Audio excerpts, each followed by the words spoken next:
En attendant, le combattant, qui se dit combattant, qui va vous dire que dans la paix et dans les urnes, c'est un nick moque. Je vous le dis. Le combattant qui va vous dire dans la paix et dans les urnes, c'est un nick moque. Il n'y a même rien à dire. Il n'y a rien à dire. Si nous voulons véritablement que l'opposition arrive au pouvoir, si nous voulons véritablement que M. Maurice Kamto arrive au pouvoir, nous devons nous radicaliser. Nous devons sortir des sentiers battus pour entrer dans le maquis. Nous devons nous radicaliser. Je dis bien radicaliser. Nous devons amener les Camerounais à se radicaliser.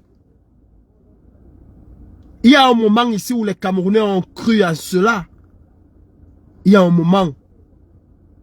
Ce n'est pas aller marcher avec les t-shirts à gauche, à droite, que on a... Non, c'est pas ça. Il faut radicaliser le peuple. Ça n'osera rien dire.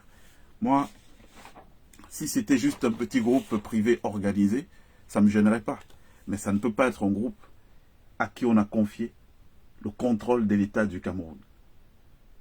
Voilà. Il est là, le papier. Vous le lisez.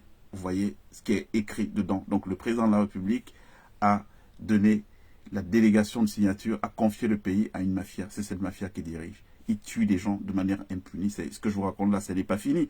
Puisqu'au moment où je vous parle de toutes ces choses-là, est-ce que vous pensez qu'ils ont renoncé? Les cimes continuent à sévir. Ils continuent à mettre des coups de pression, à appeler des gens, leur proposer de l'argent pour faire des faux témoignages contre moi. Imaginez, je vous parle de moi, imaginez les autres que personne ne connaît. Donc, ce système continue à sévir. Qu'est-ce qu'il faut faire? Eh bien, ce qu'il faut faire, c'est résister. Vous savez, une Kalachnikov, ça coûte 500 € au marché noir. 500 € au marché noir. Une Kalachnikov. La seule chose qui va ramener un semblant de paix et un semblant de société renouvelée dans notre pays, c'est l'équilibrage de la terreur. Vous savez, ces gens-là, quand ils font ça, quand ils viennent, ah ouais, toi c'est qui? Bon, allez, on te prend, tu viens. Comme nos frères, cette semaine à qui on a fait passer plusieurs jours de détention, les pauvres frères de la diaspora qui sont allés faire leur mariage, ils se sont retrouvés à payer une rançon de 3 millions de francs auprès d'un colonel, arrêté de manière arbitraire. Vous pensez que s'ils avaient tous des joujoux, ça se serait passé de cette manière? Non, ça ne serait pas passé de cette manière. Moi, quand ils ont essayé de m'assassiner et que ça n'a pas marché, ben, très très rapidement, on dit que c'est l'homme qui ne sait pas qu'il est en danger, qui est en danger. Donc dès que j'ai su que j'étais en danger, j'ai pris mon joujou. Pourquoi ils ne sont plus revenus?